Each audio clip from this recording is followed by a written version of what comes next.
Hello, my name is Michael Jolly, and this is my instructional administration presentation on the approval of new academic programs.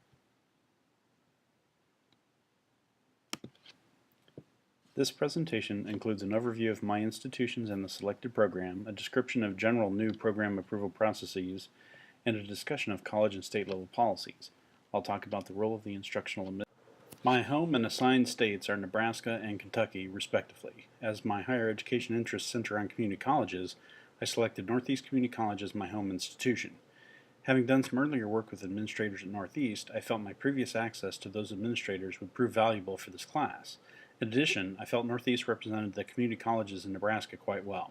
Since our assignments seek to explore the similarities and differences in our home and assigned states, I chose a community college in Kentucky based on similar demographics. After a review of the 16 community and technical colleges in the state, I selected West Kentucky Community and Technical College as my assigned institution. Northeast Community College's main campus is in Norfolk, Nebraska, a town populated by just over 24,000 people. Located in the northeastern part of the state, Norfolk is about a 2-hour drive from Lincoln. The college serves over 7,000 full-time equivalent students on 4 campuses over a 20-county rural area. By comparison, West Kentucky Community and Technical College in Paducah, Kentucky, a town of more than 27,000 people, services nearly the same number of students on a similar geographic area. The college consists of the main Paducah campus and 6 additional off-campus sites in and around the Paducah rural area. Although both Northeast and West Kentucky offer Associate of Arts degrees in Business Administration, the increased number of large-scale warehouses in the Norfolk and Paducah areas led both colleges to consider the development of a new Associate of Arts degree in Materials Management. This degree would provide graduates with comprehensive knowledge of materials management, inventory, and product transportation. Graduates would be able to transfer with junior standing to in-state 4-year institutions should they so desire. In general, the approval process for new programs is similar for institutions in both Nebraska and Kentucky. The process can begin at the department or college level. At the department level, faculty might identify and determine a need not currently satisfied by existing programs, or colleges may decide to evaluate new possible programs in response to community needs. In community colleges, new programs are generally developed at the college level in direct response to community wants or local business needs. Colleges usually involve several stakeholder groups and often create academic program committees to start and manage the process. From either starting point, institutional personnel begin the process of identifying the need, defining the program's purpose, determining the content, ascertaining the target student population, verifying available resources, and establishing institutional fit. All these data serve to inform the academic plan or program proposal necessary to gain stakeholder support and approval. Once the college completes their evaluation of the proposed program, the proposal requires the approval of the governing board for the respective colleges. These boards review the proposal in light of college policies and procedures. Reviews at this stage center more on the overall needs of the program and how the new program fits within the institutional mission of the college. Boards can either disapprove the proposal, return the proposal for modification, or approve the plan and forward the program application materials to the State Coordinating Commission for final approval.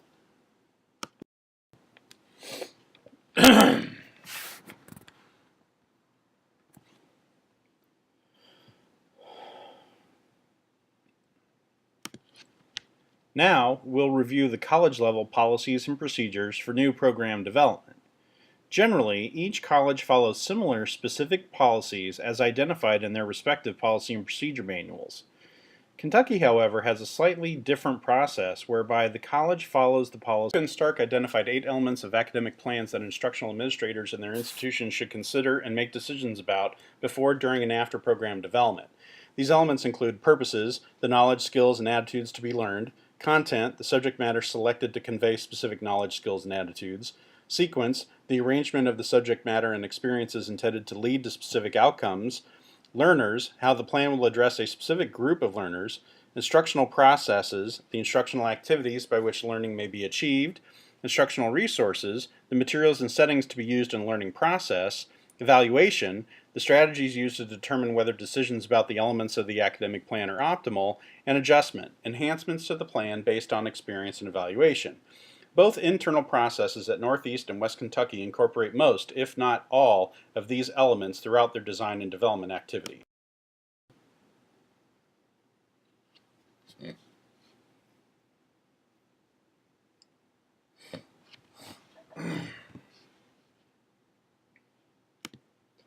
In addition, colleges must ensure that any new degree program adheres to the accrediting guidelines from the respective accrediting agencies. Northeast Community College is accredited by the Higher Learning Commission, which is a member of the North Central Association of Colleges and Schools. HLC uses 5 criteria to evaluate colleges under its purview: mission, integrity, teaching and learning, encompassing quality resources and support, as well as evaluation and improvement, and resources, planning, and institutional effectiveness. West Kentucky is accredited by the Southern Association of Colleges and Schools Commission on Colleges.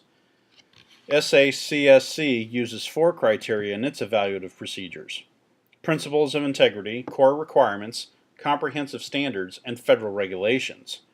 These criteria from both accrediting agencies align. Both Northeast and West Kentucky utilize similar processes when developing new programs. After identification of a need and demand, the college relies upon an academic program committee to further research and compile the proposal documents. The committee addresses several areas such as the description and purpose of the program, the learning objectives, content materials and assessment tools, the method of delivery, whether that is online, face-to-face, or some hybrid, the college resources available, meaning faculty, facilities, funding, information such as that. In addition, they will look at external influences such as accrediting agency requirements, market forces, or government regulations. Northeast would compile a formal report addressing not only the descriptive information but also the review criteria as required by the Coordinating Commission for submission to the Governing Board and eventually to the Coordinating Commission for review and approval.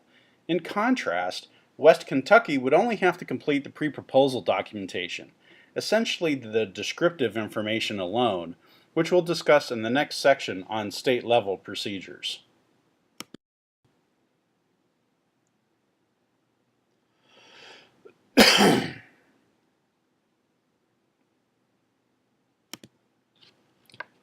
Next, we'll discuss the state-level procedure.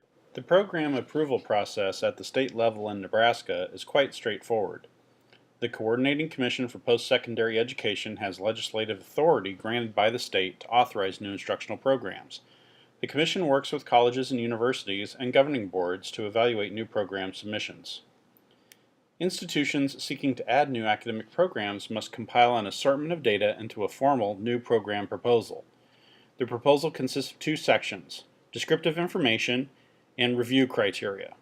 The descriptive information describes the name, CIP code, degree level, delivery locations, implementation date, and purpose of the program.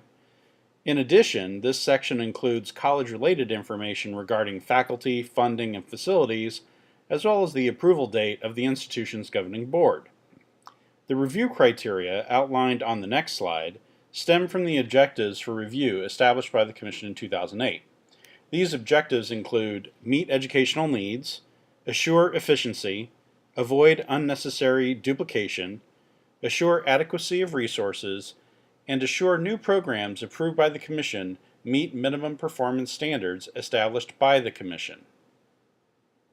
As indicated earlier, the criteria for approval from the Coordinating Commission of Post-Secondary Education centers on the following areas: centrality to the role and mission of the institution, consistent with statewide plans for post-secondary education, evidence of both a need and a demand for the program, adequate resources, and an avoidance of duplication.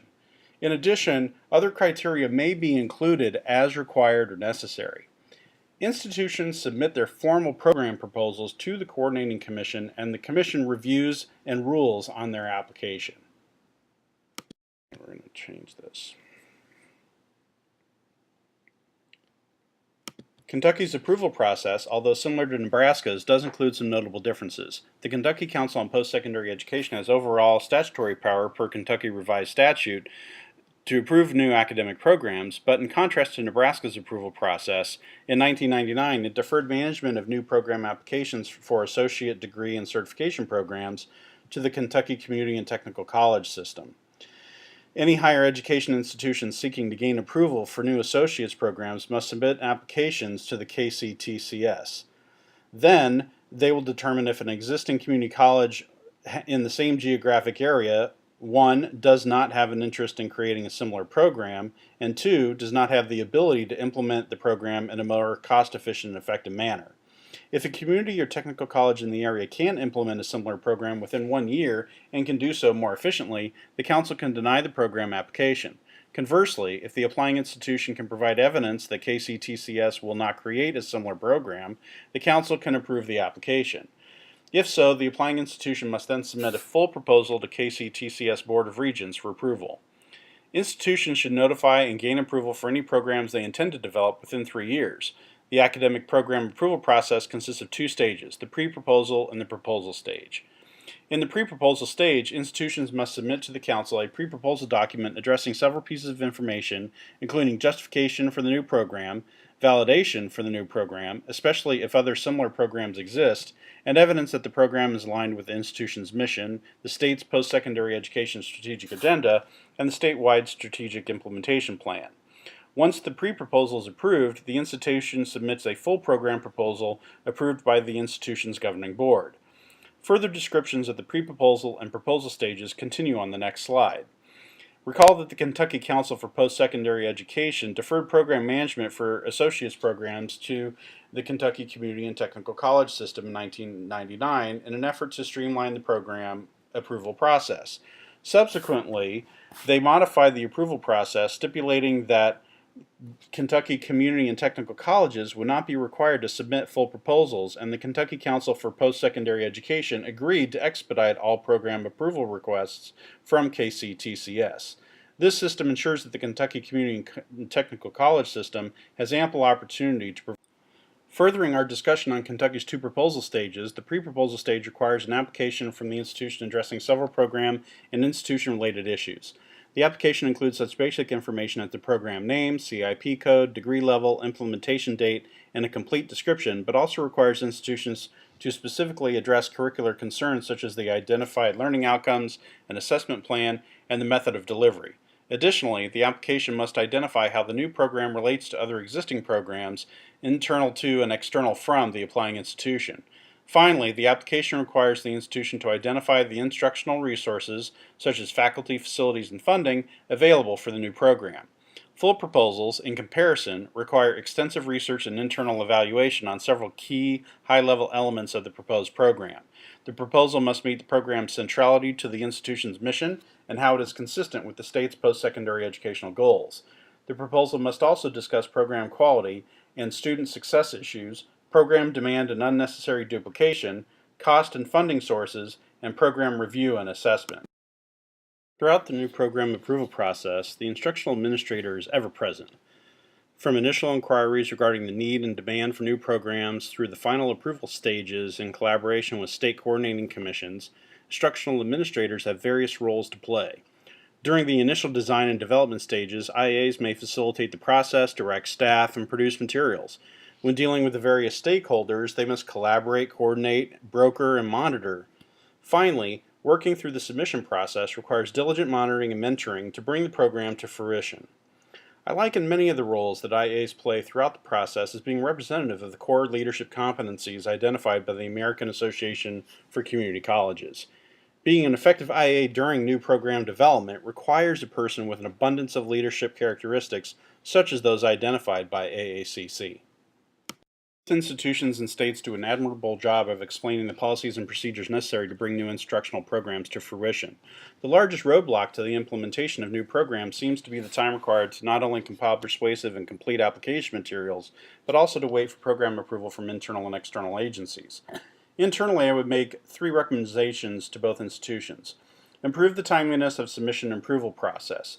Involving more stakeholders at the design development phase should serve to shorten the time to completion and improve the chances of program approval. Latuka and Stark note how continuous curriculum planning in top programs consider curriculum throughout the development process. And finally, embrace instructional design theory and conceptual frameworks. Aligning course objectives to learning outcomes and assessment strategies can improve the rigor of designed courses. Externally, I would again recommend strategies to improve the timeliness of the submission and approval process. Using an online submission evaluation system could allow external stakeholders to review materials more quickly, resulting in faster decisions and more efficient processes. All data utilized and references made in this presentation are available here.